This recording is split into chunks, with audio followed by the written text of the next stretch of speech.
Sí, buenos días.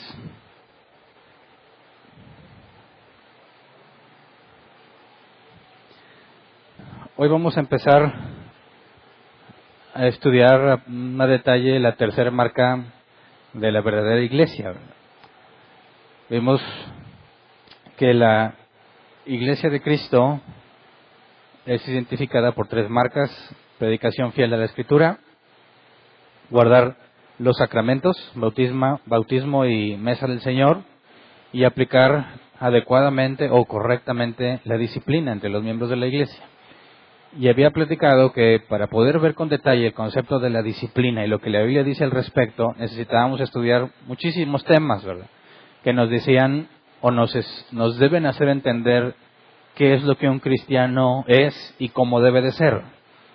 Entonces, habíamos dicho que en la doctrina de la iglesia, para repasarlo y ver por qué estamos donde estamos hoy en día, dijimos que la iglesia de Cristo es una sola, ¿verdad? Es santa, universal y apostólica.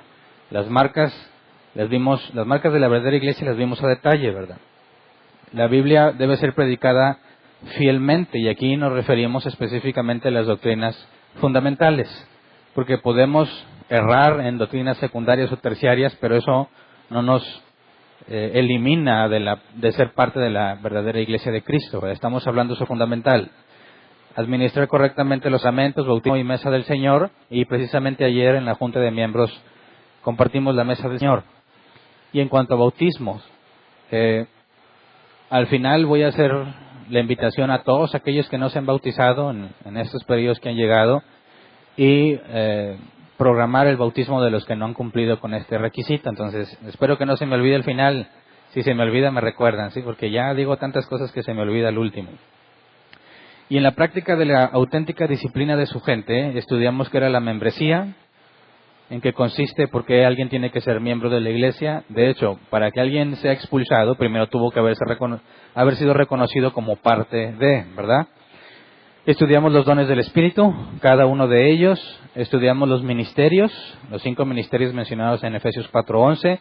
Vimos que hay más ministerios, ¿verdad? Áreas de servicio enfocadas a edificar.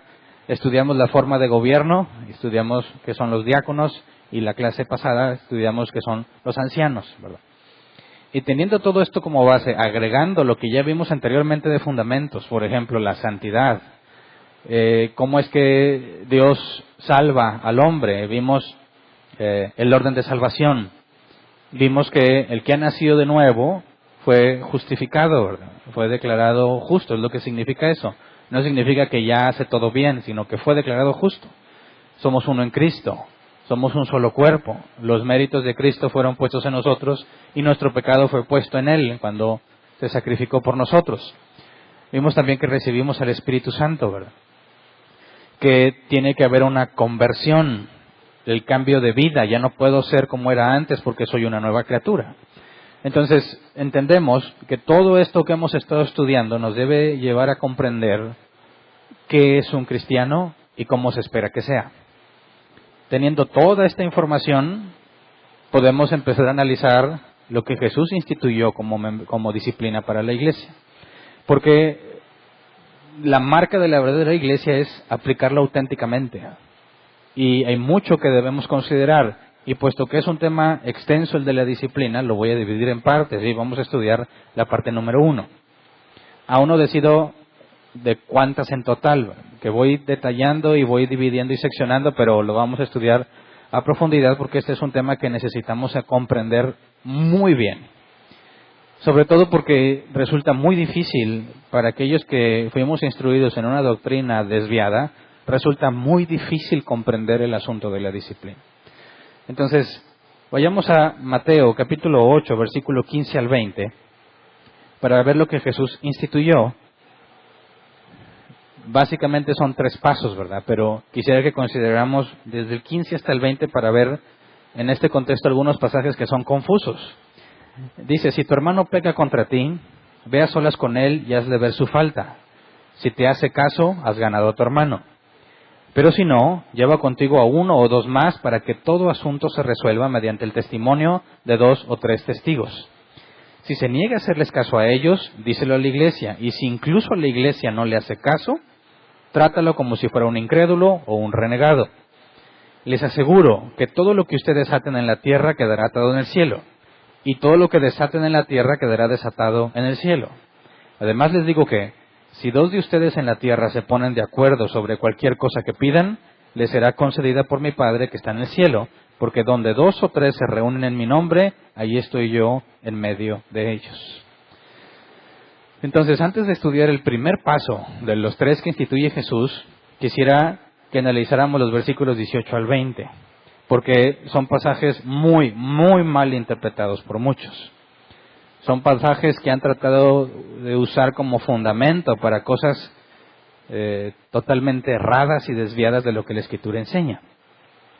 Cuando dice el versículo 18, les aseguro que todo lo que ustedes aten en la tierra quedará atado en el cielo, y lo que desaten en la tierra quedará desatado en el cielo, muchos consideran que esta es la evidencia bíblica de esta doctrina de atar y desatar.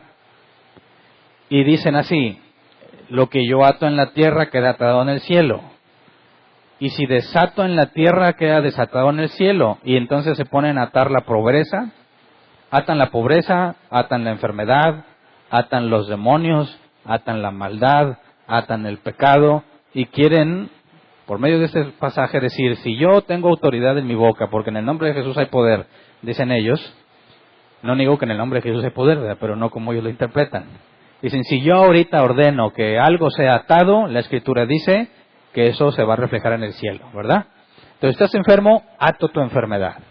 Y en el cielo van a empezar a haber cambios. Así me decían a mí, el cielo empieza a moverse cada vez que tú declaras esa atadura. El cielo se mueve porque tú estás decretando. Y luego desatan las riquezas, desatan la sanidad, desatan la paz, el gozo, desatan la prosperidad. Y algunos bárbaros he escuchado que desatan al Espíritu Santo. Te desatamos, Espíritu Santo. Eso era muy común que yo lo escuchara donde me congregaba. Y surge una pregunta, ¿quién pudo atar al Todopoderoso? ¿Y qué poder tiene éste para desatarlo? ¿Verdad? Es absurdo, totalmente absurdo, y utilizan estos pasajes. Hasta el Espíritu Santo lo atan, y a la palabra dicen, yo desato la palabra de prosperidad o lo que van a decir. Y bueno, van a ser lo mismo absurdo. Y luego, el versículo 19 y 20 es usado para otro tipo de doctrina. Dice, además les digo que si 2 de ustedes en la tierra se ponen de acuerdo sobre cualquier cosa que pidan, les será concedida por mi Padre que está en el cielo, porque donde 2 o 3 se reúnen en mi nombre, allí estoy yo en medio de ellos. Esto aseguran que es la clave para que tus oraciones se cumplan. Muchos aseguran que la oración es poderosa, y más poderosa aún si son 2 o más. Y más todavía si son muchos. Entonces, consideran que el número de personas que le está pidiendo algo a Dios va a determinar si eso se cumple o no. Y por eso hacen reuniones masivas para juntos empezar a pedir y atar y desatar usando estas 2 cosas, ¿verdad? Dicen, porque imagínate, fíjate qué combinación tan poderosa, y te estoy diciendo literalmente lo que otros dicen, ¿verdad? Lo escuché y me enseñaron así. Esto es una combinación poderosa, porque si tú te pones a atar, en el cielo se va a reflejar lo que tú estás decretando. Pero si somos muchos, se vuelve infalible. ¿Me explico? Porque lo combinas, ¿verdad? Si yo puedo atar aquí y se ata en el cielo, o desatar y se desata en el cielo, si oro yo solo no es tan eficiente como si nos ponemos de acuerdo varios. Y entonces ya tienes una mezcla poderosa, ¿verdad? La autoridad para atar y desatar, más el hecho de andar en bola. Y se han atrevido a atar y desatar cuanta cosa se les ocurre, ¿verdad? El problema con esto es que no tiene absolutamente nada que ver con lo que ellos dicen, porque estamos hablando de un contexto de disciplina, ¿verdad? Jesús no está saltando de un tema de disciplina del poder espiritual de atar y desatar, y luego el poder de la oración. No, Jesús no está hablando de temas diferentes, está hablando de un solo tema. Así que para poder entender la parte de la disciplina es necesario que aclaremos primero estos 2 pasajes.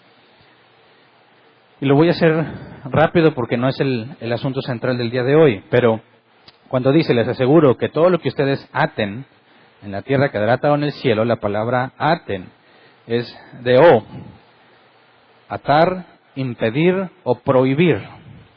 Y dice después, lo que desaten en la tierra quedará desatado en el cielo, y desaten es luo, liberar, soltar, disolver, anular. Les está diciendo que lo que ellos prohíban en la tierra será prohibido en el cielo, y lo que permitan, liberen o disuelvan en la tierra, lo mismo sucederá en el cielo. ¿A qué se refiere?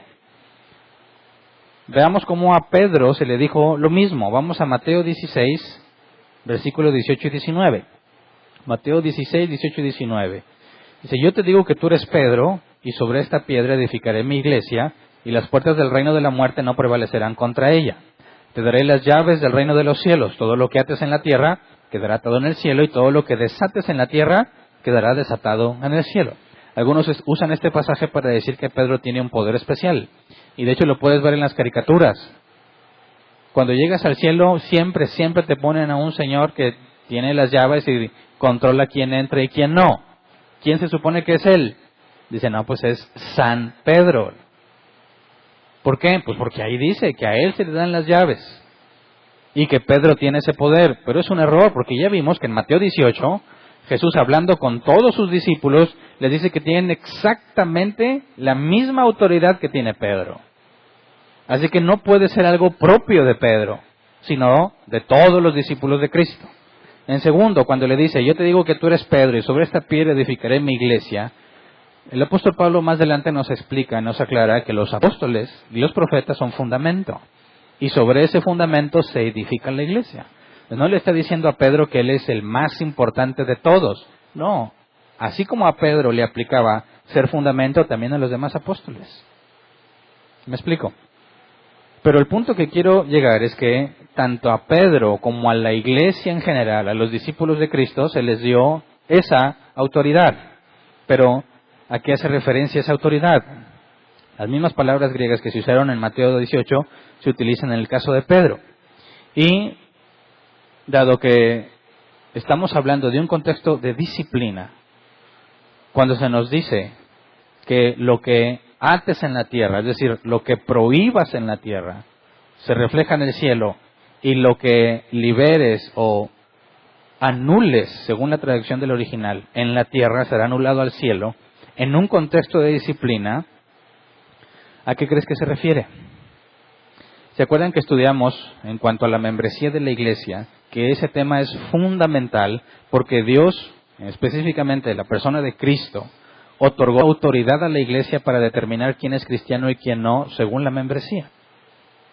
La iglesia es la que identifica a un cristiano del que no es. La autoridad final queda en la iglesia. Entonces, cuando la iglesia decide expulsar a alguien, oficialmente están diciendo que el tal no es un cristiano.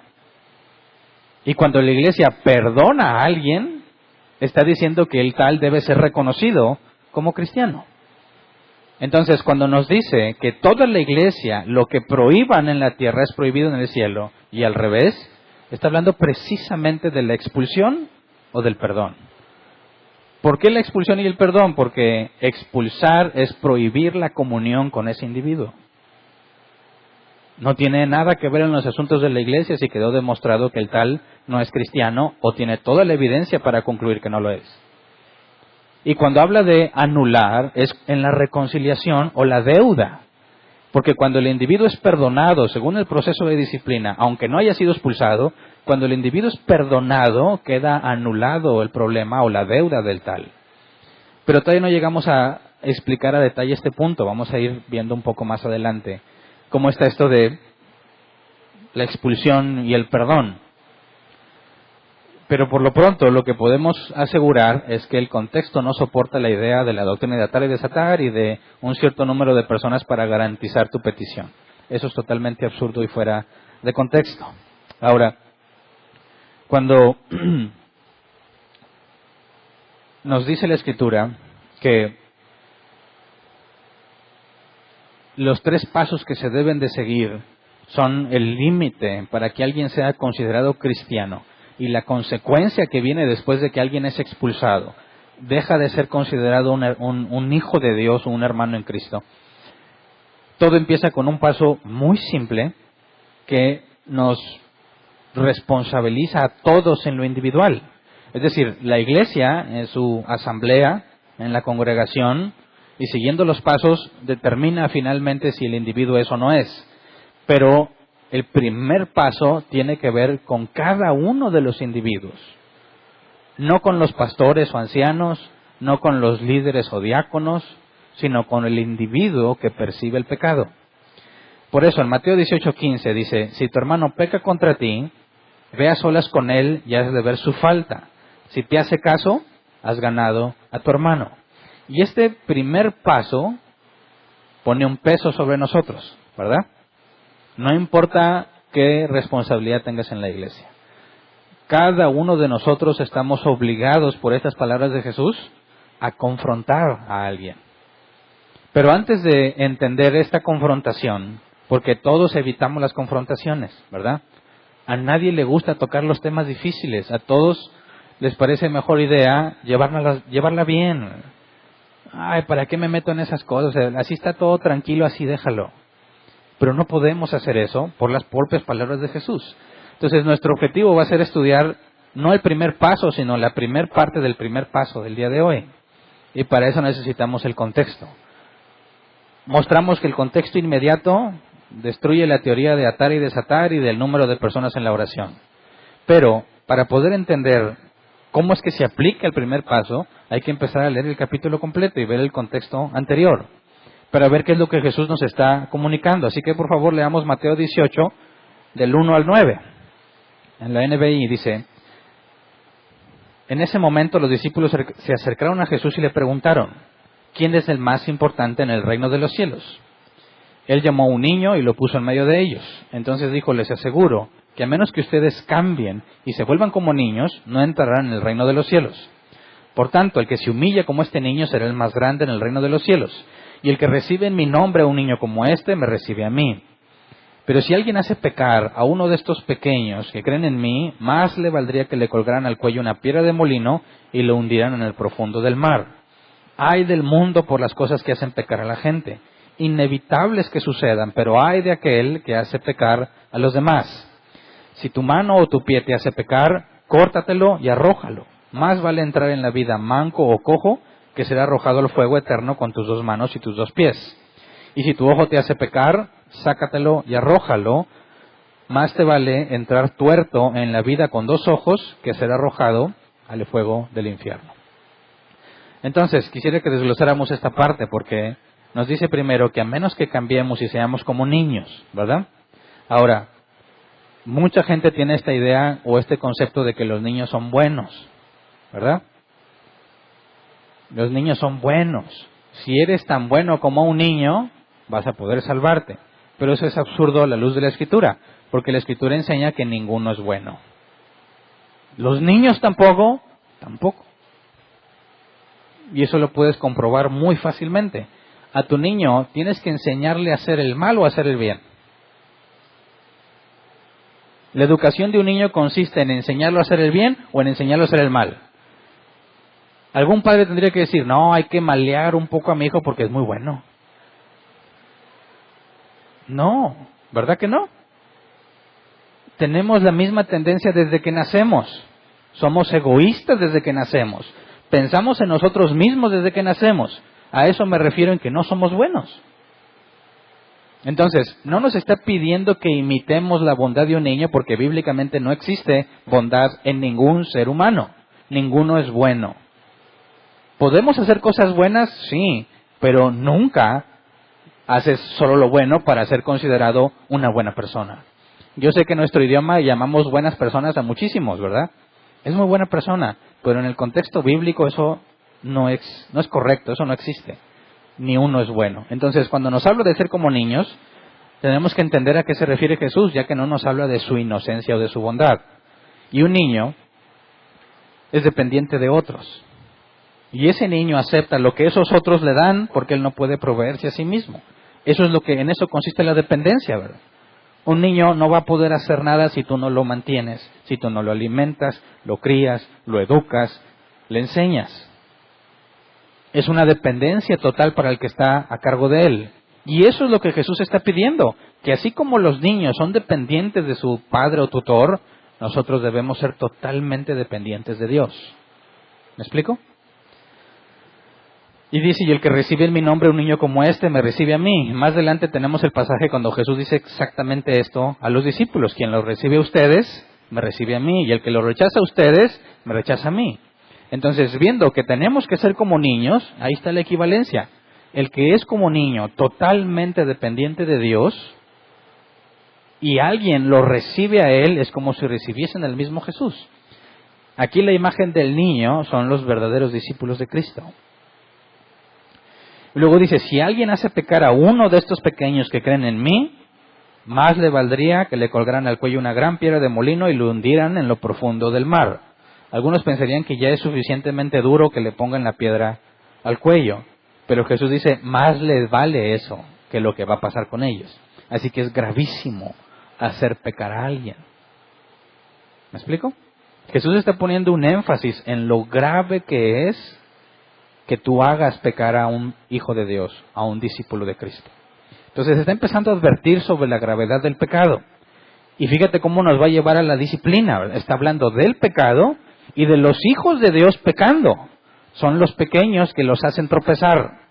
Luego dice, hay del mundo por las cosas que hacen pecar a la gente. Inevitables que sucedan, pero hay de aquel que hace pecar a los demás. Y puesto que todos tenemos la misma naturaleza pecaminosa, es imposible que las cosas no terminen en ofensa. Es imposible que no terminen en pecado. Así que siempre va a haber problemas entre los miembros de la iglesia. Siempre, no lo puedes eliminar, porque todos tenemos la misma naturaleza pecaminosa. Algunos más maduros que otros se pueden refrenar en otras cosas, pero ninguno se puede refrenar en su totalidad. Así que es indudable que va a haber problemas. Nadie puede considerar la disciplina como algo opcional, porque lo que Jesús está probando aquí es que siempre va a haber ofensa, siempre va a haber pecado. Entonces, una iglesia que no administra la disciplina, ¿qué hace con su gente? ¿Qué hace con todos los errores y todos los pecados? ¿Cómo se lidia con eso? Debiese lidiarse con eso. Por eso es gravísimo y no puedes considerar como una iglesia de Cristo a la iglesia que no aplica la disciplina. Dice versículo 8, si tu mano o tu pie te hace pecar, córtatelo y arrójalo. Obviamente no es literal, ¿verdad? Jesús usa esta analogía también en otros pasajes. No está hablando literal, que nadie vaya a cortarse la mano o el pie porque pecó, porque no sobrevivirías. Porque una vez que te cortaste la mano y el pie y sigues pecando, ¿ahora qué te vas a cortar? Terminarías todo despedazado. ¿Me explico? No es sustentable y no es viable. Porque aunque te corten la mano, vas a seguir pecando. Entonces no está hablando de eso. Pero nos dice que más te vale entrar en la vida manco o cojo que ser arrojado al fuego, ¿verdad? Y luego te habla de los ojos. Exactamente lo mismo. Si tu ojo te hace pecar, sácatelo y arrójalo. Más te vale entrar tuerto en la vida que con 2 ojos ser arrojado al fuego del infierno. Y si te fijas, estaba hablando de los pequeños a los que hacen pecar, y luego te habla, pero si tú, ya no es del que te hace pecar, de tú que estás pecando. Si tu mano o tu pie te hace pecar, córtatelos. Los manos y los pies son los que nos hacen actuar, ¿verdad? Aquí está hablando de lo que hacemos en la práctica. Deja de cometer eso que es pecaminoso. Y cuando nos habla del ojo, es de aquello que nos estimula o nos lleva a pecar. Por eso Jesús enseñaba que adulteraba el que en lo físico se relacionaba sexualmente como una mujer, como el que en su mente analiza e imagina y desea adulterar con esa mujer. Ahí están las manos y los pies, el que lo hace y el que con los ojos se deleita en lo que desearía hacer.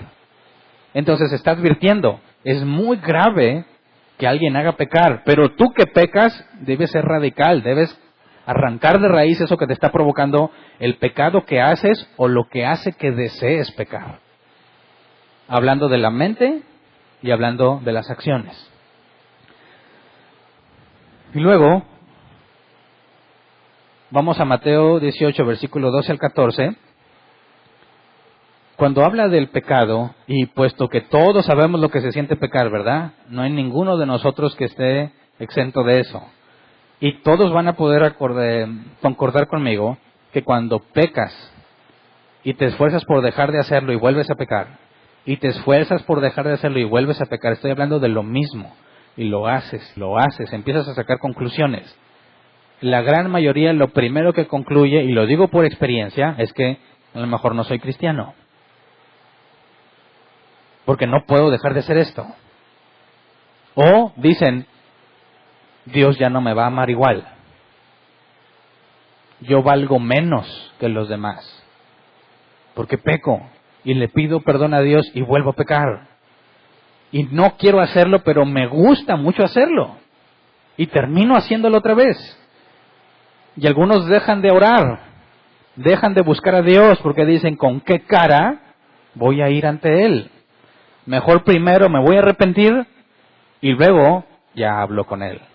Y eso es lo más absurdo que puedes pensar, porque no tienes el poder para cambiar ni uno solo de tus cabellos, dijo Jesús. No lo puedes volver blanco porque te lo propongas, ni por mucho que lo medites. No puedes crecer ni 1 centímetro de estatura. No hay nada que puedas hacer al respecto. La única solución es acudir a Él, pero nuestra conclusión es que como estamos pecando, necesariamente valemos menos, Dios nos ama menos, o ni siquiera me amó, quizás ni siquiera soy cristiano. Por eso es importante lo que Jesús dice en esos pasajes. Dice versículo 12 al 14, ¿qué les parece? Si un hombre tiene 100 ovejas y se le extravía una de ellas, ¿no dejará las 99 en las colinas para ir en busca de la extraviada? Y si llega a encontrarla, les aseguro que se pondrá más feliz por esa sola oveja que por las 99 que no se extraviaron. Así también el Padre de ustedes que está en el cielo no quiere que se pierda ninguno de estos pequeños. Y aquí está la respuesta a todos los que hemos pasado por eso. Obviamente cuando dice que deja las 99 y se va por una, no significa que le valieron las 99, ¿verdad? Y que nada, pues ustedes aquí están, ustedes no son importantes, importante es el que está allá. No es cierto. Porque para empezar, Dios es omnipresente, ¿verdad? No puede decir, bueno, pues ahí los dejo a ustedes porque voy por Hernán. Y pues échenle ganas, porque voy a andar fuera un rato. No. Esta ilustración no está diciendo que a Dios le importa menos los que ya tiene seguros y que se va por aquel que anda titubeando. Él no tiene ese problema. No está limitado en poder y no está limitado por el espacio. Él está en todas partes al mismo tiempo. Lo que nos está comunicando aquí es la enorme importancia que tiene para Dios esa oveja que se está extraviando o que está en peligro, para contrarrestar la idea de que como estás pecando, vales menos. Fíjate bien la visión que nos está dando sobre el pecador, porque eso tiene que ver con la disciplina, porque vas a lidiar con el que peca, y nos está dando el enfoque correcto. Si tú sabes que alguien está pecando, lo que nos dice Jesús aquí es que Dios tiene especial atención en esos que se están desviando o ya están desviados y en peligro. ¿Se acuerdan lo que dice Romanos 8:30? A los que predestinó, también los llamó, a los que llamó también los justificó, y a los que justificó, también los glorificó. Y lo estudiamos eso. Cuando Dios te elige, Él te va a glorificar. Él es quien preserva a sus hijos, Él es quien preserva a los santos. Así que es imposible que por tanto pecado Dios te vaya a desechar. No, Él te va a disciplinar, pero nunca te va a abandonar. La Escritura dice que Él es fiel para terminar la obra que empezó en nosotros. Judas dice al final de su carta que Él es poderoso para guardarnos sin caída. Entonces, lo que nos está diciendo aquí Jesús es que cuando una oveja está extraviándose o ya está extraviada, es Dios quien la va a restaurar.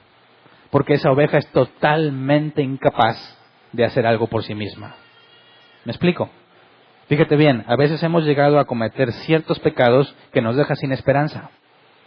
Pensamos que es imposible para nosotros hacer algo al respecto. Y es precisamente donde entra estas palabras de Jesús, porque cuando tú como oveja, totalmente indefensa, totalmente perdida, andas en el monte, agarraste un camino que no era, el Padre te va a traer de nuevo al redil. ¿Y cómo se hace eso? con el proceso que Jesús enseñó. ¿Me explico? Mateo 18:15 dice, si tu hermano peca contra ti, después de todo lo que hemos estudiado, lo que leímos ahorita incluso, te está diciendo, aguas, tú debes de hacer todo lo posible por no pecar. Córtate las manos, los pies, el ojo. Haz todo tu esfuerzo por no pecar. Cuando peques, Dios va a ir a traerte. ¿Me explico? Hay esperanza, no en nosotros, en que vamos a cambiar, sino en que Él, el buen pastor, va a ir por la descarriada, o sea, yo, y me va a traer el rebaño. Está hablando de la imposibilidad para la oveja de regresar por sí misma y del poder de Dios para traerla. Ahora, si tu hermano peca contra ti, ve a solas con él y hazle ver su falta. Si te hace caso, has ganado a tu hermano. Así que la motivación para ir a confrontar a alguien, ¿cuál es? Decirle, ándale, no, te va a ir como en feria, ya te traía ganas, para que se te quite. Oye, mi hermano, no andas bien, andas en pecado. No, ahí ya tú estás en pecado. Porque no estás haciendo lo que se supone que debieras hacer. ¿Se acuerdan de la palabra hamartia? Errar al blanco, no hacer lo que se supone que deberías hacer. Así que la confrontación está motivada primero en entender que es Dios quien hace volver al redil, al descarriado. Y no va a ser mágicamente porque está poniendo este proceso. Y te está poniendo a ti como el primer paso. Dios va a hacer que esa oveja regrese al redil y tú eres el primer paso. Ve y habla con él a solas. ¿Me explico? El amor que Jesús expresa de Dios por su oveja perdida es lo primero que se nos demanda a nosotros. Así que la verdadera motivación de aplicar disciplina no es jactarnos de que somos mejores, sino reconocer que Dios ama a la oveja descarriada. ¿Me explico? Entonces dice, no, es que yo cómo le voy a decir, y yo para qué me meto en esas cosas. Bueno, el apóstol Juan dice que el que ha nacido de nuevo ama a Dios y a la iglesia. Si alguien dice amo a Dios pero no a la iglesia, se engaña a sí mismo. ¿Verdad? Cuando le preguntaron a Jesús, ¿en qué se resume la ley? Ama a Dios y a tu prójimo. ¿Puedes decir que amas a Dios y a tu prójimo, pero no le dices nada cuando peca? Claro que no. Mientes. O no amas a Dios, o estás equivocado simplemente. Y hay que hacer una corrección. Y ahora hay que decirte a ti, aplicarte el primer paso a ti. Pero antes de ver la aplicación, puesto que el pecado, la palabra es, si tu hermano peca contra ti es hamartanó, que viene de hamartia, y es el verbo errar al blanco, equivocarse, es decir, lo está haciendo. Entonces, tienes que ir con él. Pero, ¿cómo sabes que pecó? Eso es lo primero en el primer paso. Si tu hermano peca contra ti, ¿cómo llegaste a la conclusión de que está pecando? En la clase pasada les decía, no se trata de que digas no me gusta lo que estás haciendo, porque eso no es necesariamente algo pecaminoso, ¿verdad? Porque si yo vengo de una forma vestido y alguien dice a mí no me gusta que Hernán se vista así, y dice, oye, estás mal, ¿por qué te vestiste así? Bueno, habría que analizar, ¿verdad? Porque quizás no te gusta el color guindo despintado, ¿verdad? Y eso no es un pecado. No, es que tú me tienes que agradar. Claro que no. Es más, tú me debes de tolerar en esas cosas, ¿verdad? Si tengo mal gusto, pues discúlpame. Pero eso no es un pecado. No puedes decir, no me parece esto, no me gustó. No, eso lo único que va a reflejar de tu parte es ignorancia, inmadurez. No puede ser esa la motivación, no me gusta. La motivación primera es amor, porque hay pecado. Y esa oveja es muy amada por Dios. y Él va a ir por ella a traerla y tú eres el medio que Dios va a usar. ¿Verdad? Pero para poder saber si alguien pecó, tenemos que usar una palabra que es tabú para los cristianos. Hay que juzgarlo. Tienes que juzgarlo. No debes juzgar a nadie. Van a empezar a refutar algunos, ¿verdad? No se debe juzgar. Bueno, entonces tenemos un serio problema, porque si no puedo juzgar, no puedo determinar si alguien pecó. ¿Verdad? Porque precisamente la palabra juzgar tiene que ver con determinar si algo es correcto o incorrecto, si algo es verdadero o falso. Y es más, el que te dice no debes de juzgar, ya te juzgó. ¿Verdad? Porque ya determinó que estabas haciendo algo mal. Dices, no, es que no deberían hacer eso. Tú no puedes juzgar. La Biblia dice que no juzgues. Bueno, lo primero que decirle, bueno, arrepiéntete porque ya me juzgaste. ¿Verdad? Porque el hecho de distinguir si algo es bueno o es malo, eso ya es juzgar. Y no podríamos vivir la vida sin juzgar. ¿Me explico? Hay una enfermedad, pero no me acuerdo cómo se llama, es algo de la mente, en la que no puedes percibir el peligro. Es decir, no puedes determinar si algo es bueno o malo para ti en cuanto a tu integridad física. Y yo primero pensé, cuando me enteré, dije, pues qué padre, no le tienes miedo a nada. Que te quieren asustar, no funciona. Te vas a las películas de terror, ni en cuenta. No puedes sentir miedo, no lo sientes. Y yo decía, hasta podría ser una bendición, porque no estarías angustiado por las situaciones. Pero eso es solamente ignorancia mía, porque es algo gravísimo. Porque ¿qué pasa si vas a cruzar la calle y ves que un carro viene directo hacia ti? Pues como no sientes nada, pues tú le vas a salir tranquilo y te van a matar. Cuando tu vida se ve amenazada, ni cuenta te vas a dar. Tú vas a ser confiado por la vida, te van a matar, te van a robar, te vas a caer.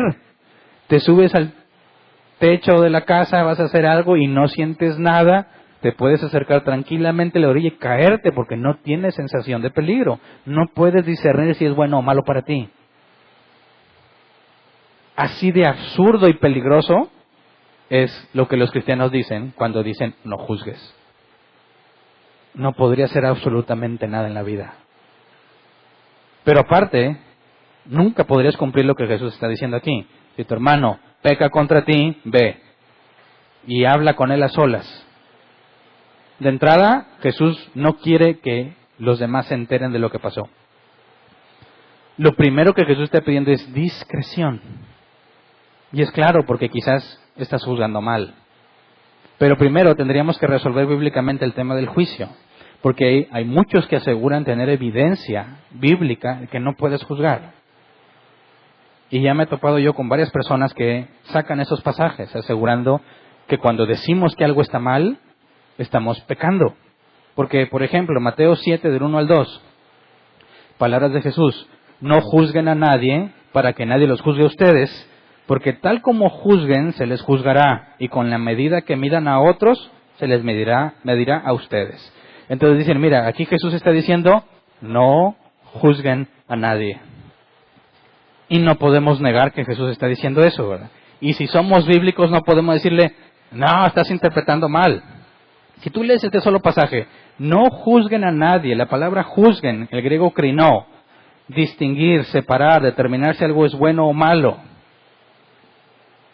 No hagas eso, dice Jesús, porque tal como tú juzgues te van a juzgar. Entonces, cuando dice, porque tal como, la palabra griega es krima, sentencia, veredicto, enfocándose al resultado. Es decir, si tú juzgas a alguien y le aplicas una especie de sentencia o de castigo, dice, Dios te va a hacer lo mismo a ti. O sea, un ejemplo práctico. Hay quienes, ¿alguna vez alguno de ustedes tuvo complejo de pobreza? O sea, que eras pobre, ¿verdad? Pero te acomplejabas por ser pobre. Porque si tú llegabas con tu ropa, por más que estuviese limpia y nueva, pues era, entre comillas, chafa, corriente. Y no faltaba en donde quiera el que siempre trae ropa de marca, finísima y carísima. Y tú llegas ahí, con tus pobres trapos, ¿verdad? Y empiezas a sentirte como que los demás te ven. Y si alguien volteó a verte los zapatos, dice, sí, ya se dieron cuenta que no son Puma, sino Pumba. Y empieza a ver la camisa y quieres tapar el intento de cocodrilo que le hicieron, ¿verdad? Porque no es la marca verdadera. Y entonces empieza a caminar y tu complejo te hace pensar que cuando alguien voltea a verte, te están viendo la marca de la ropa. Es lo mismo cuando piensas que traes el cierre que no funciona bien y cualquiera que voltea dices, te empiezas a tapar porque piensas que ya te están viendo. No, ese es tu complejo. Y yo estaba bien acomplejado de esa forma, de todo lo que se te pueda ocurrir. Entonces, imagínate que tú, a mí me pasó muchas veces, vas entrando a la iglesia y alguien te ve y no te saludó y se fue. Y yo con todos mis complejos decía, pues sí, pues uno es bien pobre, ¿verdad? Uno no vale nada. Aquí la gente es elitista. Los que están morenos van a decir, pues por prieto, ¿verdad? Los que están chaparros, por chaparro, por gordo, por eso no me aceptan. ¿Qué clase de iglesia es esta? Aquí no está el amor de Dios. No. Y empiezan, oye, esa iglesia no vayas porque son muy elitistas, te juzgan por cómo te vistes. Yo ya emití un juicio, ¿verdad? Determiné que algo estaba mal. Y dije, no, pues esos son mal, esos ni siquiera son cristianos, son una bola de hipócritas, yo no te recomiendo que vayas a esa iglesia. Bueno, si tú haces eso, tú ya aplicaste, entre comillas, justicia. Y entonces, dice Jesús, cuando tú haces eso, Dios te lo va a hacer a ti. ¿Y qué es lo peor que nos podría pasar como cristianos? Que Dios nos haga justicia. Porque si nos juzga en base a lo que hacemos, estamos condenados. Nosotros estamos en pie por la misericordia, por las obras de Cristo. Y ningún cristiano quisiera que Dios le juzgara, porque se sabe pecador, se sabe culpable. Lo que rogamos es que en su misericordia nos vea como somos uno en Cristo. Pero bueno, está diciendo que no juzgues, ¿verdad? Veamos otro ejemplo. Mateo 18, 21 al 22. Pedro se acercó a Jesús y le preguntó, Señor, ¿cuántas veces tengo que perdonar a mi hermano que peca contra mí? ¿Hasta 7 veces? No te digo que hasta 7 veces, sino hasta 77 veces, le contestó Jesús. Otras versiones dicen 70 veces 7, ¿verdad? Y es cuestión de cómo se traduce. Pero dicen, bueno, aquí está la prueba de que tú no puedes andar diciéndole a alguien que está mal, porque aunque estuviera mal, tú debes de perdonarlo siempre. Porque ¿qué debo de hacer con el que me viene y me dice, oye, ya van 7 veces? Ya fue mucho, ¿no? ¿Cuánta paciencia le tienes a tus hijos, los que tienen hijos? No hagas esto y lo hace. No hagas esto y lo hace. ¿Cuántas le cuentas? ¿Le adviertes? Llevas 2. A la tercera ya sabes cómo te va. Última advertencia, te voy a castigar. Y nuestros hijos, como son tan buenos, de inmediato se portan bien. No, van a seguir y van a seguir. Entonces tendríamos que decir, no, pues mira, lleva como 56. La traducción más conservadora es un 77. 70 veces 7 está más lejos, ¿verdad? Lleva 56 y ya siento que se me está acabando la paciencia. No puedes aplicarlo así, ¿verdad? Pero más aún, para efectos de lo que estamos hablando hoy, dicen algunos, tú tienes que perdonar siempre. No importa lo que haya hecho, no importa lo que haya pasado, tú siempre vas a tener que perdonarlo. Así que ¿para qué te metes en el problema? Si como que ya le vas a decir, no pasa nada. Es más, dicen, yo ya lo perdoné sin hablar con él. ¿No te parece eso común? Me hizo esto, pero yo lo perdono. El otro ni cuenta, ¿verdad? Yo ya lo perdoné, porque estamos atados. Espiritualmente hay un nudo. Y yo no puedo prosperar. Eso es lo que me enseñaron a mí. Yo no puedo prosperar porque estoy atado y tengo que arrastrarlo. Entonces tengo que esforzarme por 2. No, lo que más me conviene es decir, yo te perdono ahora en el nombre de Jesús. Y se siente el ligero, uno liviano. Y ahora sí empiezas a prosperar a gusto. Nunca prosperé como me dijeron, ¿verdad? Dicen, entonces, si siempre vas a estarlo perdonando, dile desde aquí, ya, yo te perdono. Y ya, asunto arreglado. No se requiere ir a decirle nada, tú simplemente palo. Y supuestamente esta es la evidencia, ¿verdad? Otro pasaje. Primera de Corintios 4-5. Palabras de Pablo. Por tanto, no juzguen nada antes de tiempo. Esperen hasta que venga el Señor. Él sacará a la luz lo que está oculto en la oscuridad y pondrá al descubierto las intenciones de cada corazón. Entonces cada uno recibirá de Dios la alabanza que le corresponda. Y aquí es donde algunos dicen todavía un poco más espirituales. Dicen, tú no digas nada. Cuando Jesús venga va a poner a cada quien en su lugar. Oye, pero es que hicieron... Pablo dice claramente, no juzgues nada antes de tiempo. Espérate que Cristo venga. Entonces te tenías que aguantar todas las cosas bárbaras que hacían, pues porque, mira, si juzgo, Dios me va a juzgar a mí. No me conviene. Siempre tengo que perdonarle todo lo que hagan. Y tengo que esperarme hasta que Cristo venga. ¿Entiendes por qué a nadie le interesa aplicar disciplina? Porque es una conclusión ilógica para ellos. Si no debo juzgar por palabras de Jesús, y todo lo debo perdonar, y tengo que esperar hasta que Cristo venga para que Él juzgue, jamás en la vida voy a decir al hermano que está pecando. Jamás en la vida la iglesia va a poner en práctica la disciplina. Porque no puedes concluir que se requiere disciplina después de estas cosas que te comento. Nadie, ni siquiera le pasa. A mí, 13 años, jamás me pasó por aquí que tenía yo una responsabilidad de decirle a alguien que está mal. ¿Por qué? Porque yo no me puedo meter en sus vidas. Dicen, a ver, ¿tú eres ya perfecto como para que me juzgues? Solo Dios puede juzgarme. ¿Y sabes qué? Sí es cierto. Pero el medio que eligió, ¿quién es? ¿Ah? Cada uno de nosotros, porque es el primer paso. Si tu hermano peca contra ti, ve y habla con él a solas. Cierto que solo Dios puede juzgarte, pero nos dejó los pasos para ser el medio que Dios usa para juzgar y determinar si alguien es cristiano o no. ¿Me explico? Esa es la expulsión. Tú no puedes estar teniendo comunión con el cuerpo de Cristo porque no eres cristiano. Ay, muy perfecto, Hernán. No, estoy siguiendo lo que la Biblia dice. Oye, pero entonces, ¿cómo resuelves eso? Porque si tú me juzgas, Él te va a juzgar a ti. Y nadie queremos que Dios nos juzgue, ¿no? Mejor no nos metemos en problemas. Pero, si realmente no puedes juzgar, el día que Dios te llame a cuentas y te diga, leíste que dije que si tu hermano peca contra ti, fueras a hablar con él, ¿por qué no lo hiciste? ¿Qué le dirías? ¿Qué le dirías? ¿Qué le dirían a esas personas?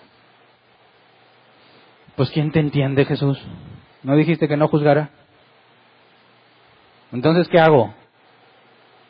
O le digo o no me meto. ¿Quién entiende a Pablo? Nos dice que no debemos juzgar a nadie, pero Jesús dijo que sí. ¿A quién le hago caso? Nunca se me va a olvidar que le preguntamos eso a una persona. ¿A quién le hago caso? ¿A Jesús o a Pablo? Pues obvio que a Jesús. Con eso dijo todo, ¿verdad? ¿Cómo? Si Pablo es apóstol de Cristo y tiene la autoridad que Cristo le delegó y fue inspirado por el Espíritu Santo para escribir lo que escribió, no puedes escoger entre Jesús o Pablo. Porque se supone que es la palabra del mismo Dios.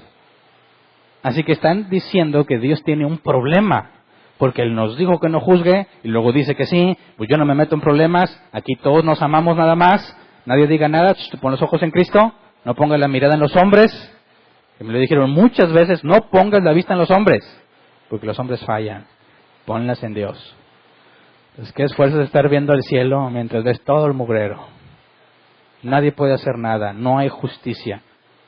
Personas que descaradamente pecaban. Y no te estoy hablando de cositas chiquitas, descarado lo que hacen. Se aprovechan de los pobres, se aprovechan de los ignorantes. Les roban despiadadamente. Se burlan de ellos, los manipulan. Pero tú tienes que poner la vista en Cristo. ¿Sabes qué? Para obedecer a Jesús, en el primer paso, tengo que juzgar. Tengo que juzgar. Entonces, ¿cómo resolvemos los pasajes estos? Porque sería contradictorio que Jesús me pida juzgar, pero también me pidió que no lo hiciera. Así que necesitamos analizar esos pasajes para resolverlo. Juan 7:24, palabras de Jesús. No juzguen por las apariencias, juzguen con justicia. Entonces dirías, a ver, Jesús, ya me perdí. ¿Juzgo o no juzgo? Y es el ateo que dice, ya ves, se contradice la Biblia. ¿No vieron por ahí alguna vez una imagen que andaba en Facebook, que estaba abierta una Biblia, tenía un chorro de líneas así curvas? Y supuestamente eran bastantes exageradas y distintos colores.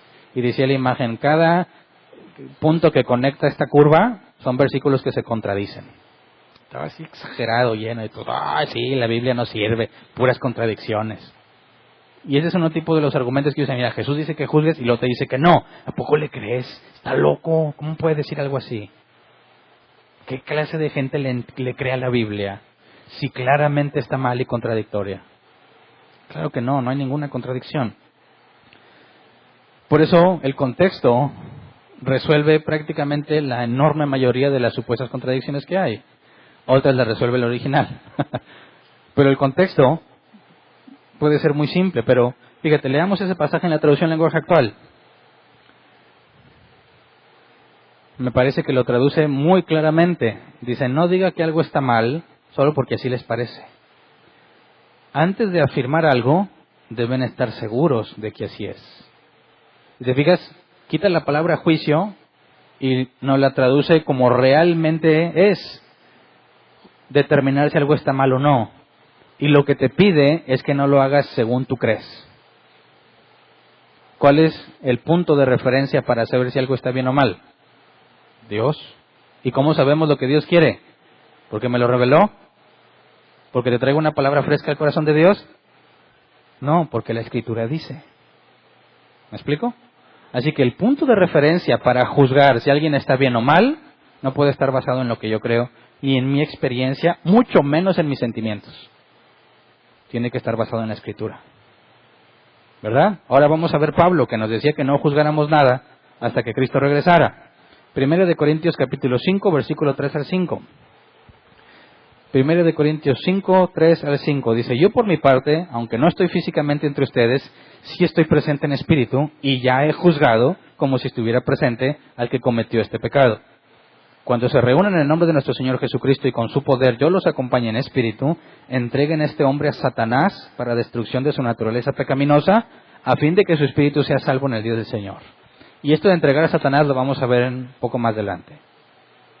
Porque yo me imaginaba a Satanás así, ya bien listo, ¿verdad? Ahí va una, ¿no? Y órale se lo entregaba, así, lo pescaba. No está hablando de eso. Pero nos imaginamos muchas cosas, ¿no? El punto es que dice Pablo, yo ya he juzgado. Y le dice, pues no que no. No que hasta que Cristo venga. Entonces, ¿son contradicciones? Si son, hay que tirar la Biblia a la basura porque ni siquiera se ponían de acuerdo ellos mismos. El punto es que no es ninguna contradicción. Y lo único que necesitas considerar es el contexto. Pero esta es la evidencia de que es falso simplemente decir, Jesús dijo que no juzgues. También dijo que juzgara y que lo hiciera correctamente. Pablo dijo que te esperes. Bueno, y Pablo juzgó al inmoral en la iglesia de Corinto. Y pidió que lo expulsaran de inmediato. Entonces, están interpretando mal a alguien, ¿verdad? O ellos o nosotros. Pero los dos no podemos tener razón al mismo tiempo. Entonces, repasemos estos pasajes. Mateo capítulo 7, versículo 1 al 5. El tema del perdón y las 70 veces 7 o 77 veces, lo voy a hablar, si Dios quiere, el próximo domingo cuando empecemos a analizar qué es el perdón bíblicamente hablando. O me voy a enfocar al juicio. Mateo capítulo 7, versículo 1 al 5. Dice, no juzguen a nadie para que nadie los juzgue a ustedes, porque tal como juzguen se les juzgará, y con la medida que midan a otros se les medirá a ustedes. Versículo 3, que esto no los leímos cuando se los leí primero, ¿verdad? Y no se los leí intencionalmente para que vean cómo usan los pasajes. Versículo 3, ¿por qué te fijas en la astilla que tiene tu hermano en el ojo y no le das importancia a la viga que está en el tuyo? ¿Cómo puedes decirle a tu hermano, déjame sacarte la astilla del ojo cuando ahí tienes una viga en el tuyo? Hipócrita, saca primero la viga de tu propio ojo y entonces verás con claridad para sacar la astilla del ojo de tu hermano. Entonces, cuando Jesús dice no juzgues, ¿a qué se está refiriendo? A que tú vas y le dices a alguien, oye, ¿cómo que no viniste a la iglesia? Eso es pecado.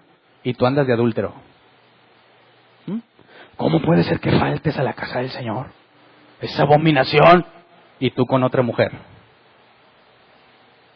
Eso es un juicio incorrecto, hipócrita.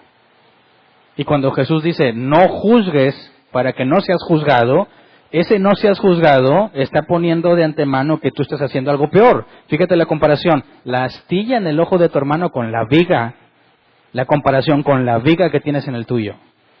No seas hipócrita. Jesús no te está diciendo que no juzgues, sino que no lo hagas hipócritamente. ¿Me explico? Entonces, Jesús nos está prohibiendo juzgar hipócritamente, no cualquier forma de juicio. Por eso cuando leíamos que juzgáramos con justo juicio, no se contradice, sino que se complementan. Porque no puedo yo reclamarle a alguien si yo estoy haciendo algo peor. Y, caray, entonces para empezar el primer paso que requiere del individuo, santidad. No perfección, porque ninguno podríamos aplicarla. Fíjate la comparación, astilla, viga. No puedes tú tomar un papel de juez cuando tú eres más culpable. ¿Por qué creen que había tantos requisitos para ancianos? ¿Por qué se requiere tanta madurez? ¿Por qué se requiere ciertas cosas puntuales de cómo vive, de cómo trata a su familia? Porque de otra forma, ¿cómo podría aplicar disciplina? Sería imposible, ¿verdad? Pero acuérdate, no hay nada especial en un anciano en el sentido de que es mayor o un superhumano diferenciado de los demás. No, todos los cristianos debemos tener los requisitos de anciano. Todos debemos tener esa madurez para poder aplicar el primer paso, ¿verdad? Y luego, leamos el contexto de Juan 7, 14 al 24. Dice, Jesús esperó hasta la mitad de la fiesta para subir al templo y comenzar a enseñar. Los judíos se admiraban y decían, ¿de dónde sacó tantos conocimientos sin haber estudiado? Mi enseñanza no es mía, replicó Jesús, sino del que me envió. El que esté dispuesto a hacer la voluntad de Dios reconocerá si mi enseñanza proviene de Dios o si yo hablo por mi propia cuenta. El que habla por cuenta propia busca su vanagloria. En cambio, el que busca glorificar al que lo envió es una persona íntegra y sin doblez. ¿No les ha dado Moisés la ley a ustedes? Sin embargo, ninguno de ustedes la cumple. ¿Por qué tratan entonces de matarme? ¿Estás endemoniado?, contestó la multitud. ¿Quién quiere matarte? Pausa. Fíjate cómo Jesús está haciendo la misma comparación entre la astilla y la viga, ¿verdad? Ustedes ninguno cumple la ley, pero como yo hago cosas de Dios, quieres matarme. O sea, quieres declararme culpable de un pecado que merecía la muerte según la ley de Moisés. Les está diciendo, no seas hipócrita. Sobre todo porque Jesús era sin pecado, ¿verdad? ¿Cómo un pecador quiere estar juzgando al que es puro y sin mancha? Dice el versículo 20, estás endemoniado, contestó la multitud, ¿quién quiere matarte? Hice un milagro y todos ustedes han quedado asombrados. Por eso Moisés les dio la circuncisión, que en realidad no proviene de Moisés, sino de los patriarcas, y aún en sábado la practican. Ahora bien, si para cumplir la ley de Moisés circuncidan a un varón incluso en sábado, ¿por qué se enfurecen conmigo si en sábado lo sanó por completo? No juzguen por las apariencias, juzguen con justicia. Y aquí es el complemento, ¿verdad?, de los dos. Tiene que haber un análisis detallado de la situación. Tiene que haber evidencia para poder determinar que alguien es culpable. Entonces, en el primer paso, tú ves que alguien hizo algo indebido, ¿qué es lo primero que debes de hacer para no ser hipócrita? Para empezar, tienes que ser cristiano, ¿verdad? 2, tienes que asegurarte que lo que viste es lo que pasó. Porque en mi ejemplo, si yo me sentía menos por la ropa que tenía y ya trato de imponerles una sentencia, son una bola de hipócritas elitistas, bola de presumidos. Eso es un juicio hipócrita. Porque yo no tenía ninguna evidencia de que me estuvieran menospreciando por mi ropa. ¿Me explico? Entonces, según las palabras de Jesús, ¿puedo o no puedo juzgar? No puedo hacerlo hipócritamente, debo hacerlo correctamente. ¿Ok? Ahora, Pablo, 1 Corintios 4, 1 al 6, el que nos dijo que nos esperáramos hasta que Cristo viniera, ¿verdad? Y luego él juzgó de inmediato al inmoral de Corinto. 1 Corintios 4, 1 al 6 dice que todos nos consideren servidores de Cristo e encargados de administrar los misterios de Dios. Ahora bien, a los que reciben un encargo se les exige que demuestren ser dignos de confianza. Por mi parte, muy poco me preocupa que me juzguen ustedes o cualquier tribunal humano. Es más, ni siquiera me juzgo a mí mismo. Porque aunque la conciencia no me remuerde, no por eso quedo absuelto. El que me juzgue es el Señor. Por lo tanto, no juzguen nada antes de tiempo, esperen hasta que venga el Señor. Él sacará a la luz lo que está oculto en la oscuridad y pondrá al descubierto las intenciones de cada corazón. Entonces cada uno recibirá de Dios la alabanza que le corresponda. Hermanos, todo esto lo he aplicado a Apolos y a mí mismo para beneficio de ustedes, con el fin de que aprendan de nosotros aquello de no ir más allá de lo que está escrito. Así ninguno de ustedes podrá engreírse de haber favorecido al uno en perjuicio del otro.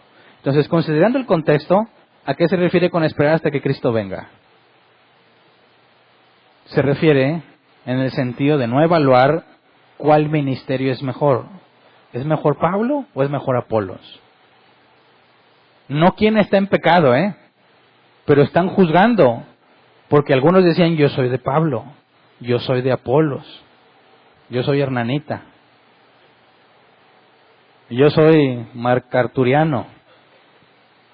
No, dice, eso no lo puede saber nadie hasta que Cristo venga y le dé a cada uno la recompensa. Ahí está hablando de los hijos de Dios, que están trabajando por Él y que solo Jesús va a revelar la obra de cada uno. Pero no tiene nada que ver con disciplina. Por eso en asuntos de disciplina, Pablo dijo, yo ya lo juzgué, expúlsenlo. Tampoco hay contradicción en las palabras de Pablo. El sentido es distinto. ¿Me explico? Entonces los cristianos debemos juzgar correctamente y es una obligación para la vida cotidiana y en la iglesia. 1 Corintios 6, versículo 2 al 5, palabras de Pablo. ¿Acaso no saben que los creyentes juzgarán al mundo? Y si ustedes han de juzgar al mundo, ¿cómo no van a ser capaces de juzgar casos insignificantes? ¿No saben que aún a los ángeles juzgaremos? ¿Cuánto más los asuntos de esta vida? Por tanto, si tienen pleitos sobre tales asuntos, ¿cómo es que nombran como jueces a los que no cuentan para nada ante la iglesia? Digo esto para que les dé vergüenza. ¿Acaso no hay entre ustedes nadie lo bastante sabio como para juzgar un pleito entre creyentes? Y simplemente esos versículos echan por tierra la idea de que no puedes juzgar. Es una vergüenza que no puedas juzgar. Mientras algunos se regordean diciendo, yo no juzgo a nadie. Bueno, debería darte vergüenza que no juzgues. ¿Cómo puede ser que no tengas la capacidad para determinar lo bueno y lo malo si tienes la Escritura? Si tienes la palabra de Dios que revela lo que es bueno y lo que es malo. ¿Cómo podrías decir que tú no juzgas? Debería darte mucha vergüenza, porque lo único que implicaría es que eres ignorante de las cosas de Dios. ¿Cómo puede ser que haya pleitos entre cristianos y no hay nadie en la iglesia que pueda juzgar? Y se tienen que ir a los tribunales.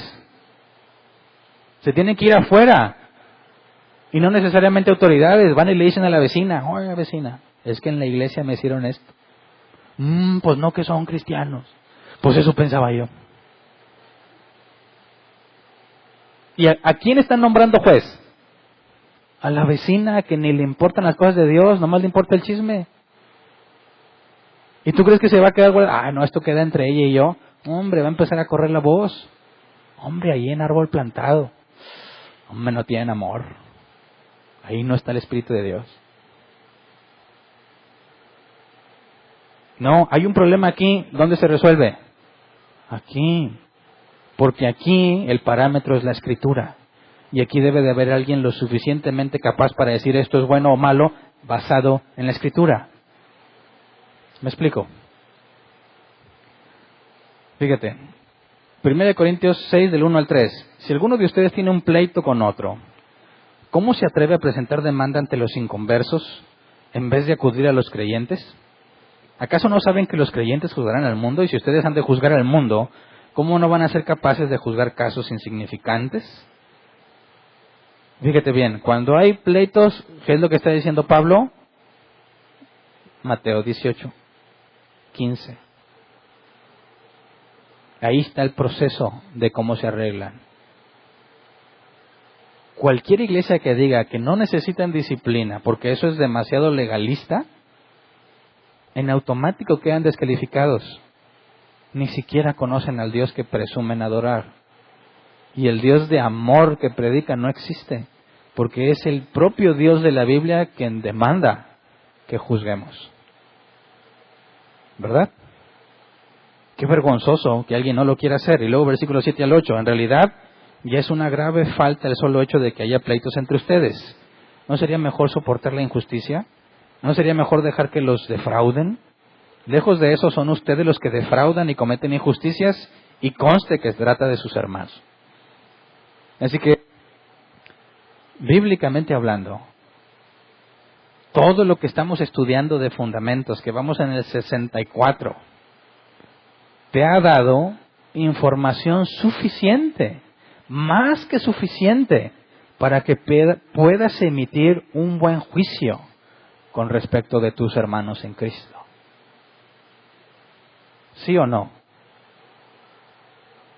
Fíjate bien, porque dices, yo vengo a aprender de las cosas de Dios. ¡Ay, qué padre! Y pasan los días y aprendes y aprendes. ¿Y sabes qué se te va a demandar ahora? Que juzgues correctamente, que cumplas con estas tareas.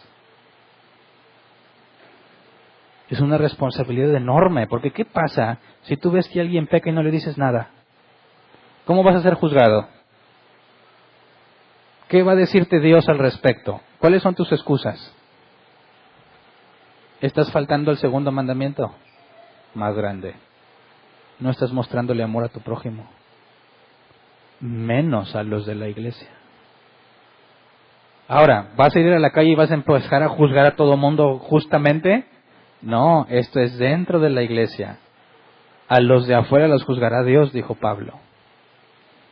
Porque ese fenómeno sucede. Los cristianos entre ellos son intocables. No, tú no juzgues.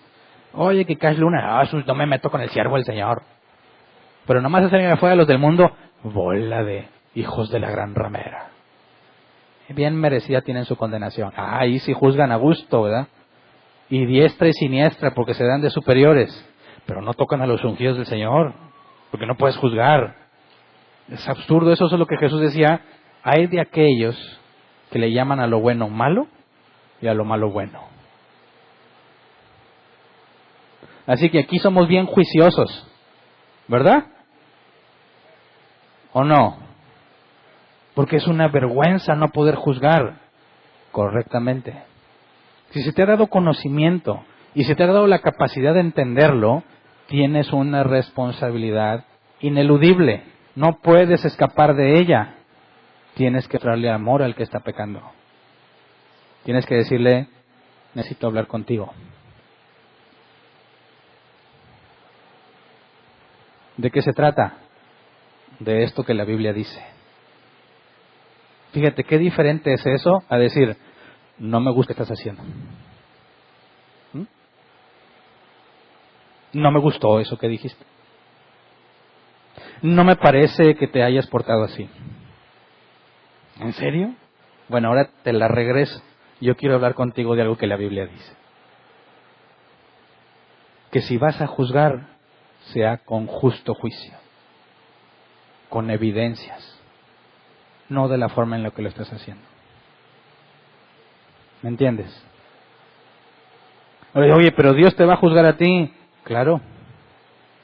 Claro. Pedro dice que el juicio de Dios empieza con los de su casa.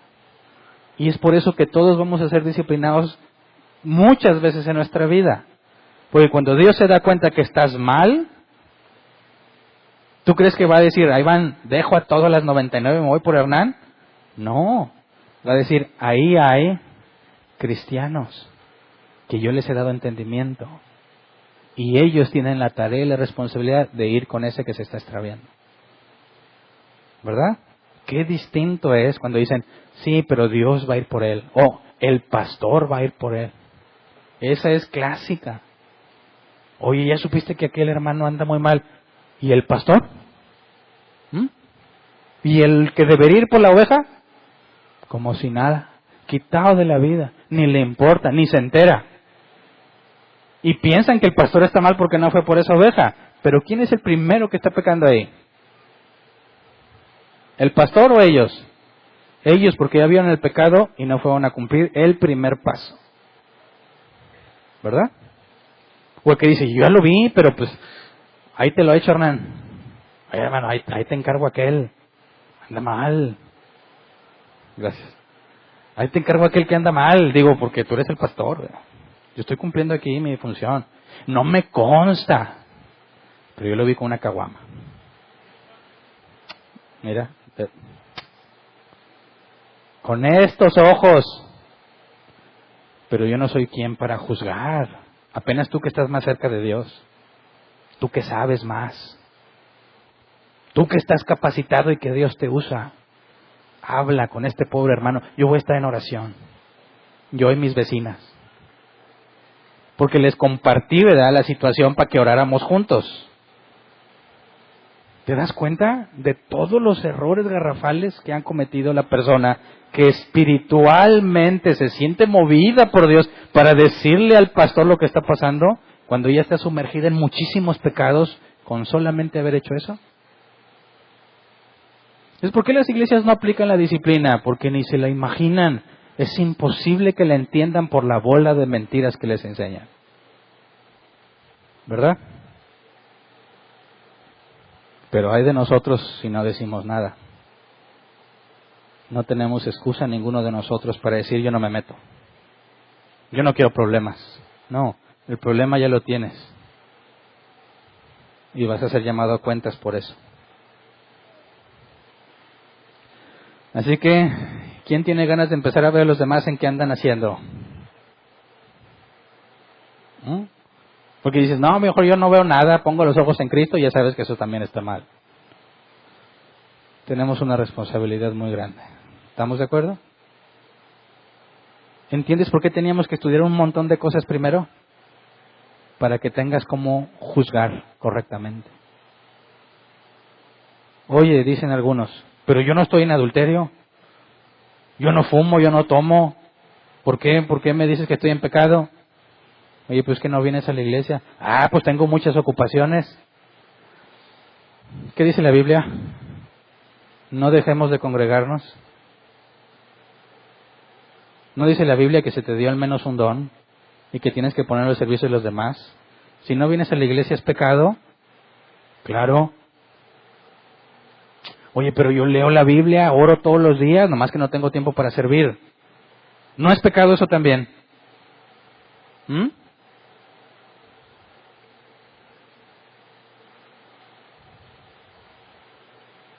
Entonces, ¿quién podría verse limpio en sus propios ojos? ¿Quién podría decir, yo ando bien? Nadie. Mientras más sabes, más pecador te ves. ¿Verdad?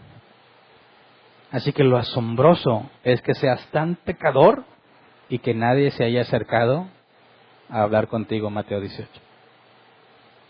¿Verdad? Así que vamos a ponernos de pie y vamos a orar.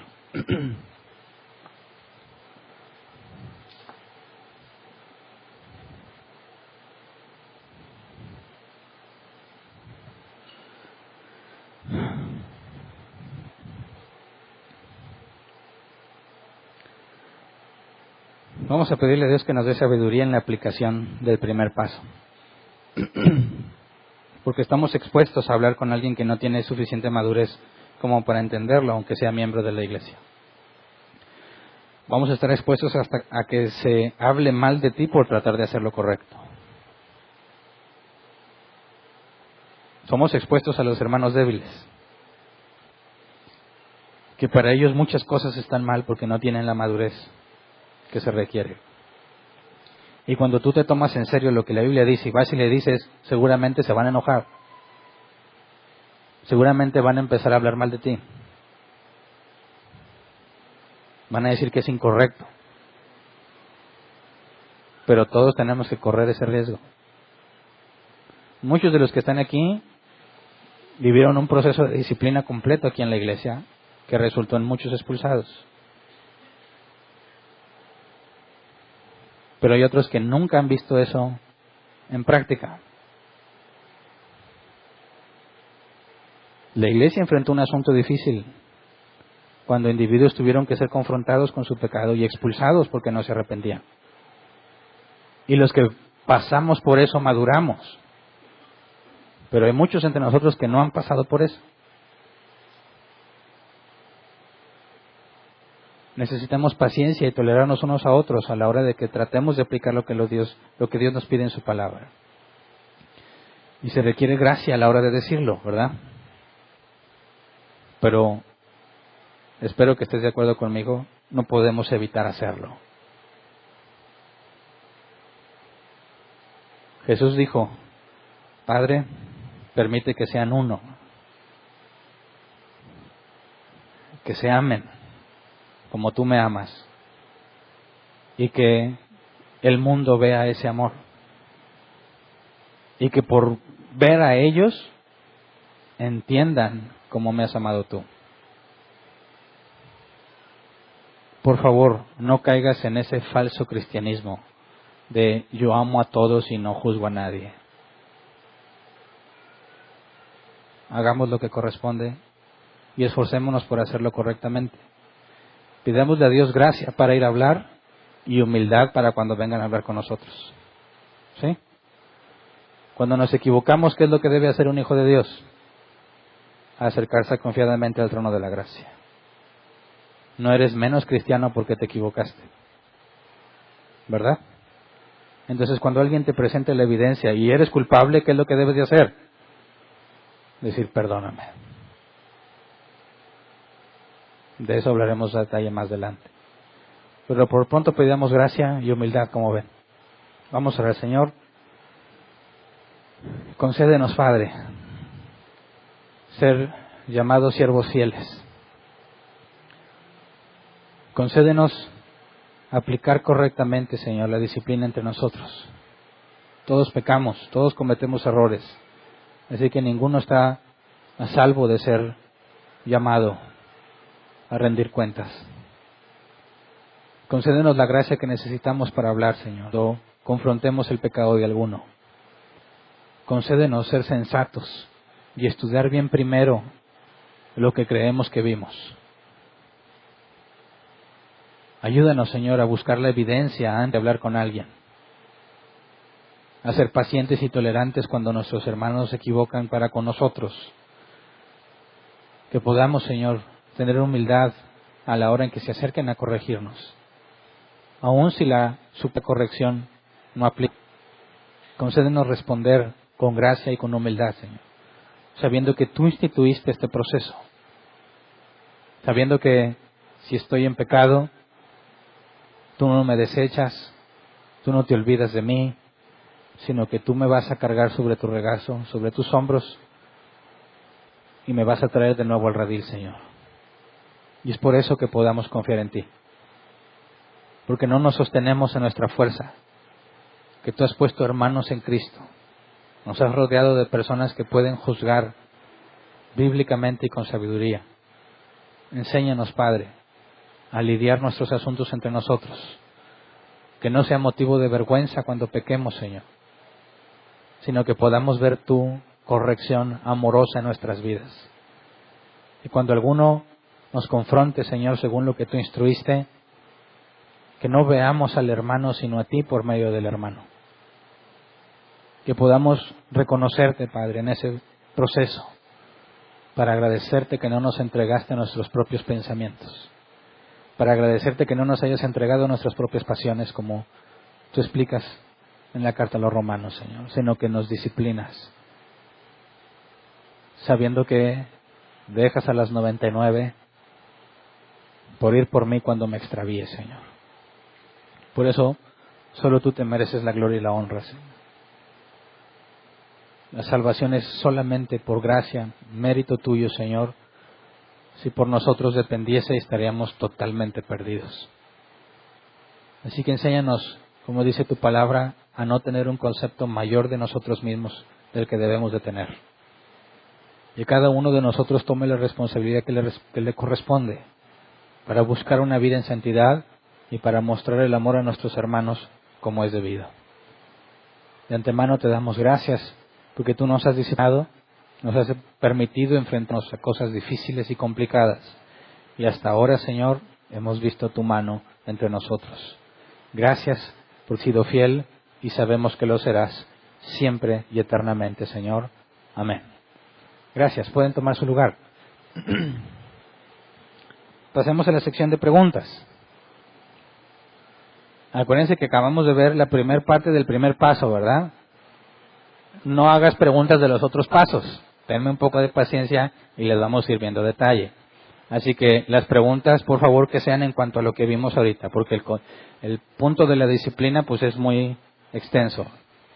Si alguien tiene una pregunta, levante su mano y le llevan el micrófono. Tenemos 15 minutos para responder preguntas. Ahí hay una mano levantada. ¿Me ayudan, please?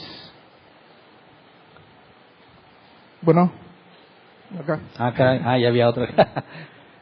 Bueno, yo tengo una pregunta referente al tema. Yo llevo poco de estar aquí en la congregación. Uh-huh. El punto es que, pues sí, estas cosas aplican sobre los mismos cristianos, no sobre la gente que pues ahora sí que se declara ateo o es ateo el tema. Pero, por decir, en mi caso, hay un caso familiar donde pues convivo directamente, familia directa y todo. Y pues sí, les he platicado sobre la iglesia y esto y lo otro, y pues estamos hasta en grupos de WhatsApp y todo. Uh-huh. Lo cual llega a ser a motivo de burla, generan memes religiosos y cosas por el estilo en manera de pues broma y ofensa. Yo lo tomo pues por donde viene, o sea, bien X y ya. O sea, no le doy importancia a ello. La pregunta es, ¿qué debería aplicar con ellos? Porque con ellos no se puede aplicar este tipo de cosas. ¿Se debe aplicar inclusive alejarse si es familia? O tratar de hablar y hablar con ellos hasta llegar a un punto, porque también eso ya es invadirlos, el estar bombardeando, decirles, porque pues realmente no... Sí, en el caso de el cuerpo de Cristo tenemos la responsabilidad de ir y hablar. Cuando es el caso del incrédulo, Pablo nos dice que aprovechemos toda oportunidad, que nuestra práctica sea amena y de buen gusto. Es decir, si estás en la oportunidad de advertir que alguien está haciendo algo indebido, lo puedes hacer. Pero nunca en calidad de establecer que se corrija, ¿verdad? Cuando nos acercamos a una persona en el contexto de la iglesia, con Mateo 18 es porque buscamos corrección. Pero no puedes tú demandar al mundo lo que el mundo no puede hacer. Para empezar, ni siquiera puede comprender las cosas de Dios. Entonces, cuando hay algo indebido, se ve como una oportunidad de introducir el Evangelio, ¿verdad? Hablar de lo que la Escritura enseña, como dice Pablo, por si Dios les concede arrepentirse. Entonces es un enfoque totalmente distinto, ¿verdad? Cuando alguien está haciendo algo indebido y tengo la oportunidad, puedo tomarla. Si la rechazan, ahí queda, y no puedo estar molestando o insistiendo en que hagan algo que ni siquiera Dios los ha llamado a hacer, ¿verdad? Que no los ha hecho nacer de nuevo. Entonces, ese es un caso. El otro caso habría que verlo de una manera distinta. Cuando alguien del mundo está haciendo ofensas hacia nosotros. Si es por cuestión del Evangelio, estamos llamados a tolerarlos, ¿verdad? Pasar por alto la ofensa. Pero si es una agresión física hacia mi persona, hacia mi familia, hay que acudir a las autoridades, ¿verdad? Sí, no, en este punto es, o sea, cuestión memes o así. La cosa es porque, por si yo no he hablado con ellos de que, mira, acércate, eso, el otro. Si no ha salido a tema porque, oye, que el domingo en la mañana, pues yo lo tengo ocupado, y de aquí en adelante, y todos los miércoles en la tarde, pues yo lo tengo ocupado. Entonces, ese tipo de cosas es lo que, ¿en qué lo tienes ocupado? Ya lo he platicado con ellos, y pasa eso, o sea, se da a tema, y pues llega a ser a tema de, oye, esto, el otro, y como realmente yo no me siento todavía con el aprendizaje para llegar y decir, oye, ¿sabes qué? Dios es esto, el otro, y pues evangelizar a la persona. Yo realmente estoy en proceso de aprender antes de poder llegar a hacer eso. Pues por eso mismo yo no me he acercado y tomado el tema de esa manera, para no causar eso, un hostigamiento y decir cosas que a lo mejor no son las correctas, y en lugar de que se acerque, pues se aleje. Okay. Esa es la acción. Bueno, gracias. ¿Alguien más? O decía atrás.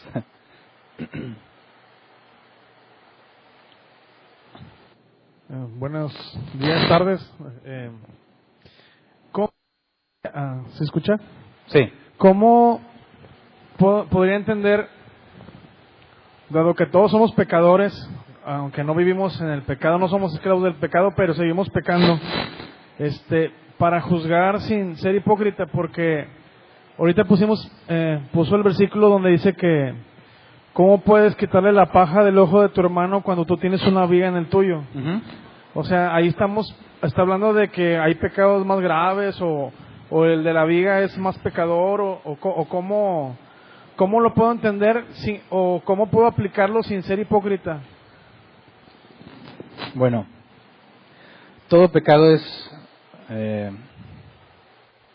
despreciado por Dios, ¿verdad? Todo es aborrecido por Dios, cualquier tipo de pecado. Pero la Biblia aclara que sí hay niveles de pecado, ¿verdad? Es decir, incluso cuando hablamos del castigo eterno, Jesús decía que si hubieran hecho en Sodoma y Gomorra los milagros que se habían hecho ahí, sería más tolerable el castigo, lo que demuestra que hay distintos niveles de gravedad. No puedes poner todo pecado en el mismo nivel, aunque todo pecado es aborrecido por Dios. Entonces, cuando hablamos de determinar si un hermano está en pecado, hay que considerar la parte de la astilla y la viga, ¿verdad? Una persona que se esfuerza por caminar con Dios, obviamente va a tener áreas en las que está batallando, ¿verdad? Pero se supone que se está esforzando por superarlas. Lo que estamos viendo aquí es, en el primer caso, aunque lo vamos a ver un poco más adelante, porque nos falta considerar que es eso parte de si te oye, porque ahí se espera que haya un cambio. Ahí estás hablando entonces de no necesariamente algo que pasó una vez y ya, sino de una práctica constante, ¿verdad? Una forma de vivir en ese pecado que indica que eso está desviado del camino. Porque cualquier ofensa que pueda haber entre nosotros debiese arreglarse rápidamente, ¿verdad? Si pasé y no te saludé y tú te ofendiste y yo a lo mejor ni te vi, o hay personas miopes que ni siquiera pueden distinguir quién eres a cierta distancia, en lugar de concluir que soy un sangrón que no te quiso saludar, decirle, ¿qué onda? ¿Me ves y no me saludas? Y ya me das la oportunidad de decir, espérame, perdón, no te vi, o pasé la carrera, discúlpame, y asunto arreglado, ¿verdad? Quizás tú puedes decir, bueno, es que él es bien despistado y casi nunca me ve, pues entonces ya ni siquiera te ofendes, ¿verdad? Pero no puedes simplemente dejar que las cosas se acumulen. Ahora, si tú ves que algo pasa y está mal y dices, oye, esto está raro, bueno, pero pues todos tenemos días malos, ¿verdad? Obviamente no puedes meter en esa categoría en adulteró, pero tenía un día malo, no, ¿verdad? Hay que determinar primero qué clase de pecado es el que se está cometiendo. ¿Pone en duda su cristianismo, lo que está haciendo? ¿O es algo menor, que se refiere a un error que como individuos podemos tener? Pero no he llegado a explicar bien esa parte. Lo primero que quería dejar en claro es que tenemos que juzgar en base a la Escritura. Ya estaremos hablando sobre qué clase de cosas ameritan que alguien sea llamado a cuentas y cuáles no. Porque incluso si tú dijeras, es que son mentirillas, bueno, pero si siempre lo hace, necesita ser confrontado, ¿verdad? Entonces, más adelante vamos a entrar con más detalles esa información. No se oye nada. Sí, ahí está.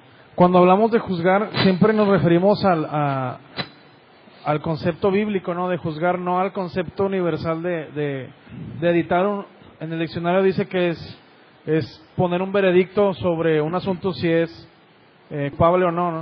O sea, siempre cuando vamos a juzgar, o sea, hay que entenderlo como que, o sea, juzgarlo mediante la Escritura, no al significado universal de juzgar en sí mismo. Es que se me hace que está implícito, porque cuando tú vas y hablas con alguien ya decidiste que está en pecado. O sea, tú ya llegaste a ese veredicto, aunque es un proceso mental a veces casi inmediato, ¿verdad? Hizo eso, algo está mal. Es decir, imagínate que estás hablando con alguien que se dice que es cristiano, que es de aquí de la iglesia, y se le salen las de antes, maldiciones y ranas y sapos. Necesitas poner a decir, a ver, ¿realmente algo malo está pasando? No, de inmediato dices, oye, que eso está mal. Pero tú ya llegaste de inmediato a la conclusión, ¿verdad? Pero hay cosas que no puedes concluir así de inmediato, que se tienen que analizar más a detalle. Pero siempre que tú emites un juicio, llegas al veredicto de si es inocente o culpable, siempre sin excepción. Gracias. ¿Acá hay otra mano levantada? ¿O acá hay otra? Hola, buenas tardes. Buenas. ¿Cómo podemos distinguir nosotros como iglesia a una oveja o un hijo de Dios que está extraviada de una que a lo mejor no lo es y que pues sigue pecando, pero obviamente para Dios es visible, pero para nosotros cómo podemos distinguirlo? Porque tú ahorita mencionaste también que pecamos y a veces nos hemos sentido así, pero ¿cómo lo distingues? Okay. Bueno, mira, ahí hay pues muchísimos posibles circunstancias, casos que analizar, pero me parece que si te vas a lo más general, tendrías que ver, ¿es alguien que está perseverando en las cosas de Dios o no? ¿Es alguien que regularmente asiste a la iglesia o no? ¿Es alguien que busca relacionarse con sus hermanos en Cristo o no? Son parámetros fáciles de distinguir que dicen mucho de la persona. Porque si no se quiere relacionar con nadie, no ha entendido quizás la importancia que es servir a los demás y estar con el cuerpo de Cristo. Entonces, cuando tú detectas que una persona hizo algo indebido, a menos que sea algo obvio como maldiciones, adulterios, cosas de esas, que tú dices, ahí hay un problema, hay otras cosas que las determinas hasta que lo conoces más. Que normalmente esas son las más peligrosas, porque son los errores más sutiles, son los que más daño pueden causarnos, porque pasan desapercibidos y se vuelven hábitos. Cuando son cosas que pasó en algo que dijo, en un comportamiento indebido en ese momento, no tendrías que irte a analizar y pensar porque es algo evidente. Pero cuando empiezas a conocer a tus hermanos en Cristo, empiezas a detectar, oye, ya no está viniendo. Oye, ya no se ve interesado como antes en las cosas de Dios. Incluso a veces el Facebook dice mucho de las personas. Oye, ¿qué onda con esas cosas que está publicando, verdad? Entonces ya tendrías que manifestar un interés por investigar si le está pasando algo. Entonces se requiere en ciertos casos que nos conozcamos y nos tratamos para darnos cuenta de que algo está mal. Gracias. ¿Ya había otra mano? Buenas tardes, hermano. Con respecto a la duda de mi hermano, yo creo que nos da un poquito más de luz Romanos capítulo 2, donde nos dice, eres inexcusable tú que juzgas, porque en cuanto a lo que juzgas y haces lo mismo, a ti mismo te juzgas. Entonces yo creo que es más práctico también evitar juzgar a una persona. Si alguien es adúltero y juzga a un adúltero, o si alguien es maldiciente y juzga a un maldiciente, yo creo que ahí es donde está diciendo Dios con respecto a la palabra, mira tu viga, que estés libre de ese pecado que vas a... Se está refiriendo no a que seamos perfectos para poder juzgar, pues de tal manera pues nadie podríamos juzgar, ¿verdad? Yo creo que más que todo es enfocado a que hay ciertos pecados, mientras estemos nosotros estamos justificados, somos justos, pero no por nuestras obras, sino por la gracia de Jesucristo. Entonces tenemos la facultad de juzgar, ¿verdad? Porque Dios nos da esa facultad. Solamente que hay que tener cuidado, pienso yo, con respecto a Romanos capítulo 2, de tener cuidado que tal juicio que vamos a dar o tal exhortación que vamos a dar, no cogiemos, vamos a decir, de la misma pata, ¿verdad? Porque la Biblia nos dice que vamos a ser juzgados nosotros por ese juicio que estamos haciendo, si estamos haciendo lo mismo. Digo, era mi punto. Okay. Romanos capítulo 2, no sé cómo lo diga la NBI, me gustaría verlo, que es Romanos capítulo 2, si me pudieran hacer el favor nomás de ponerlo, es todo. ¿Qué versículo sería? Dice, Romanos 2, versículo 1. Es inexcusable eres, sí. En la Reina Valera 60, ¿verdad? Sí, así es. Es que hay otra cosa que podemos hacer incluso para ayudarnos cuando compartimos el mismo pecado. Si no tienes excusa tú, quien quiera que seas, cuando juzgas a los demás, pues a juzgar a otros te condenas a ti mismo ya que practicas las mismas cosas. Ese es un juicio hipócrita, ¿verdad? Así es. Yo lo que mencionaba ahorita en cuanto a cuando tú ves que alguien está pecando en algo, tú también tienes problema.